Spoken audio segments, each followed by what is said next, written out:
Bernardo Silva, Kevin De Bruyne, and Pep Guardiola. Just some of the biggest names in football lashing out against FIFA and UEFA regarding player burnout. So the question is there too much football? From a viewer's perspective, a lot of people would say, absolutely not. The more the better. But as more and more games are being added in different tournaments and expanding them, players, managers, coaches are all saying the same thing. There's too much. So let's take a little look into why this is being said, what is causing it, and what can potentially be a solution. If you have a search online, you will find plenty of articles based on player interactions, interviews, as well as coaches talking about this issue. The increasing number of games and matches across world football, and the only potential solutions are the players basically pushing back. And now you have organisations trying to get legal representation against FIFA and UEFA to try and prevent this insane number of matches increasing even more. A big example is the European competitions for club football now. The Champions League, the Europa League, and the Europa Conference League have all been expanded,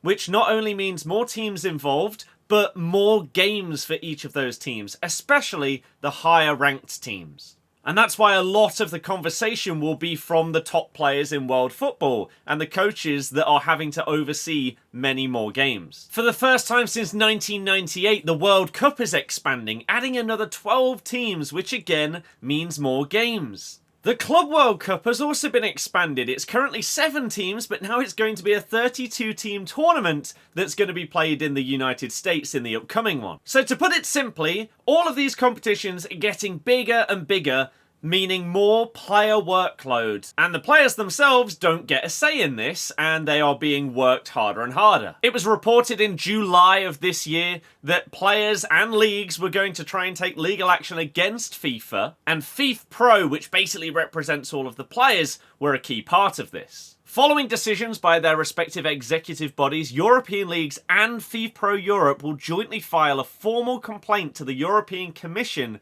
on competition law grounds against FIFA regarding the international match calendar. And they say that they've urged FIFA to basically make it not as crazy. And this is a formal request that has now been sent. And this is the key part. FIFA has consistently refused to include national leagues and player unions in its decision-making process. And it's now come down to this. The CEO of the PFA says that legal action is now the only responsible step for European leagues and player unions to protect football. This article from The Guardian is talking about Patrick Vieira, who 20 years ago talked about player burnout, and he, quote, said, "I'm not just tired, I'm cooked," said Patrick Vieira after playing 66 matches the previous season. "I can hardly stand up at times, my back hurts, my legs hurt, I hurt everywhere." But back then, the players were listened to.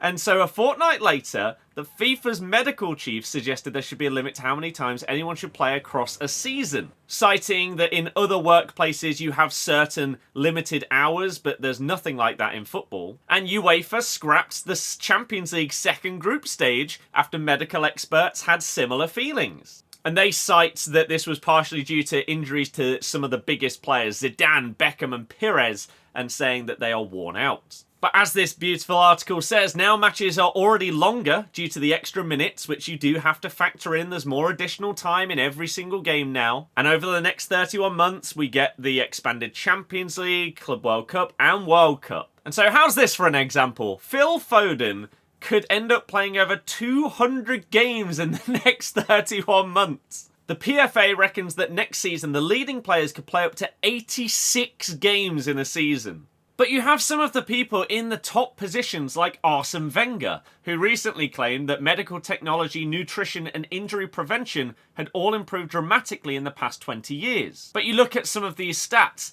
Kylian Mbappe, by the time he turned 24, had played nearly 50% more minutes than someone like Thierry Henry. Bellingham played 30% more minutes of competitive football by the time he turned 20 than Rooney. And we saw how Rooney debilitated towards the end of his career. So are football careers going to get shorter in terms of years, but the number of games is going to stay similar? Or are players going to get more injuries and therefore they have less years in their career, but they play less of it because of injuries? In another article, we see again that FIFA Pro, the global footballers' unions, believes the sport's governing bodies are failing to meet their duty of care towards players.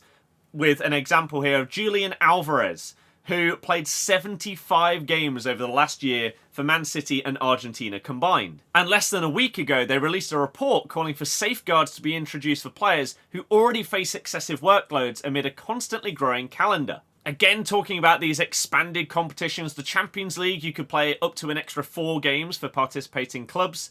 The Club World Cup in the United States, normally you'd have that time off in the summer, right? When there's no international tournament. But no, this is now mid-June to mid-July. So the time frame between when you stop playing and have to start playing for the new season is getting squeezed tighter and tighter every year. Julian Alvarez is the example that they used here, and he was in 83 matchday squads, travelling, preparing for matches, even in those 8 where he didn't play. Kevin De Bruyne very recently slammed FIFA and UEFA talking about this exact issue. And he said this, quote, "Maybe this year everything will be okay, but next year it will be a problem. Because between the end of the Club World Cup and the beginning of the Premier League, there will be 3 weeks for that rest period. So you may have players, you already see it with the Euros and Copa America, they come back to training later than the other players, and then they may not even start the first few games of the season. This is going to be for the entire club set of players." And De Bruyne makes it clear, with such a schedule, the injuries are inevitable. Within months and less recovery time, bodies are sure to take a toll. And he says FIFA and UEFA only care about the money, it seems, without thinking about the players. Look at how the Club World Cup has expanded. Even more teams will be added and the calendar will get even more packed. And he continued to say the PFA and unions in other countries have tried to find solutions, but nothing has been done. They just don't care. Bernardo Silva, also talking about this issue. Talked previously about the FA. "We didn't play on a level field because the FA didn't give us a chance to recover, which in my opinion is not reasonable at all. It's too much. It's not acceptable for all of us as a team. That's how we feel." Mikel Arteta said the same thing, highlighted the need to protect the players, and Pep Guardiola this summer said the same. Talking about the start of this season, he said, "We will arrive late, but not just against Man United in the Community Shield, against Chelsea and Ipswich too. It's about trying not to drop many points, try to compete well. We don't have players because they have to rest. If the big bosses and all the institutions like FIFA, UEFA and the Premier League don't think about the players, then the managers have to think about them, otherwise they will die. It's too much. That's why 3 weeks or 1 month is necessary, but the competition is there and you have to adapt." He also adds, "There's no solution. There will not be a solution because there is no intention to find a solution," which is very true. "The clubs have to travel to show our brand around the world to let other continents and places see our players, and we have to adapt. We would like to have had proper preparation, but it's impossible because national teams deserve to play, and every institution like FIFA and UEFA and local competitions want to defend their product and make games." And you can look at this image as an example. The top 20 players by total appearances made in the 23 to 24 season. Phil Foden and Luis Diaz at the top here, along with Darwin Núñez with 72 appearances made. Foden averaging 86 minutes per appearance as well, for a total of over 6,100 minutes. Gianni Infantino, the president of FIFA, basically said that this whole thing was futile. It's not their fault. There's nothing to complain about. People want to see more football. We're giving you more football. But if all of the players and all of the coaches are saying, we can't do this, then surely you have to realise there's a massive discourse going on here between the people that are making the decisions and the people that the decisions affect. Now, some of you may be watching this and thinking, well, they're paid millions and millions, so therefore they should get on with it, right? And that is a very, very common point of view, which I think in the past did hold a lot more weight. Because players would potentially complain about playing maybe on a Sunday and then a Wednesday and then a Sunday again. But that wasn't every single week. And you would also get your summer breaks. You'd have time to recover, to rest, to spend time with friends and family. And while spectators want to be entertained and having more football in theory should be more entertaining, it does lose a little bit of its appeal when there is no stopping of it. It's like when people say that there should be a World Cup every single year. The reason why it's so special when it does come around is because it's only every 4 years. It's this monumental tournament that brings everyone together and everyone gets super excited for it. The more you have of something, the more saturated and repetitive and less exciting it gets. And the chief executive of the PFA that we referenced before said this: "Now players are managing their effort in games. I've had them tell me this. They don't play 100%, they try and play maybe 60 or 70% and manage.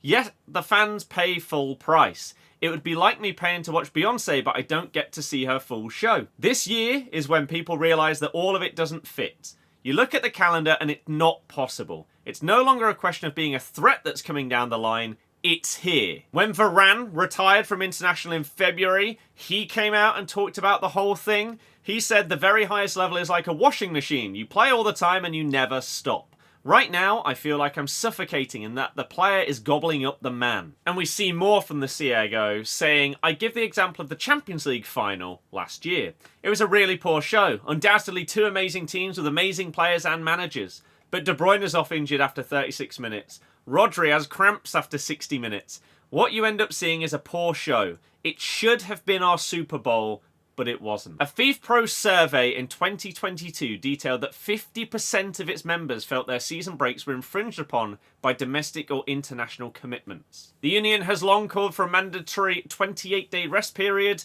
following the conclusion of a season, but has been ignored. This season that has just started now will barely afford anyone the chance to catch their breath. 38 games in the Premier League. There could be another 6 in the FA Cup, 7 more in the Carabao Cup. And then if you're in Europe, then you've got to play even more. Potentially playing 17 games in the Champions League. And again, the Club World Cup could see you play another 7 games. There's potentially going to be a clash between the AFCON and the Club World Cup because there's nowhere else for these things to fit into the calendar because FIFA and UEFA are just adding more and more and more and more and more. The calendars are not synchronized. That's the problem. But for the first time, we see that overlap. You also saw clubs trying to bring in even more money by doing friendlies in Australia a couple of days after the season ended. It is genuinely crazy what we are seeing nowadays in terms of the amount of football. And I do agree that sometimes you will have players that aren't able to give their all, and therefore the quality of the product as a spectator, as an experience, excitement levels are going to drop,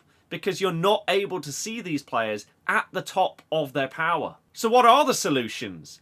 You could argue that players should get on with it. They've got all of the nutrition and sports science and stuff like that as well. But we've seen that. It doesn't seem to matter. You will still get injured eventually because you have to play this many games. Squad rotation, maybe? Would you allow for bigger squads in tournaments to allow for more rotation and therefore players to be alleviated of some of their minutes?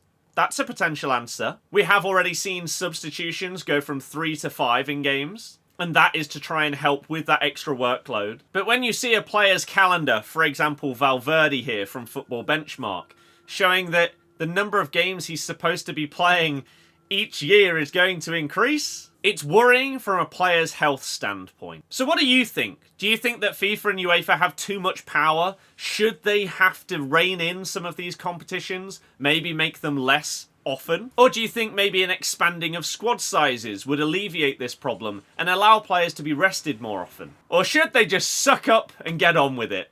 Let me know in the comments. If you enjoyed, hit the like and subscribe. I'll see you for the next one in a bit.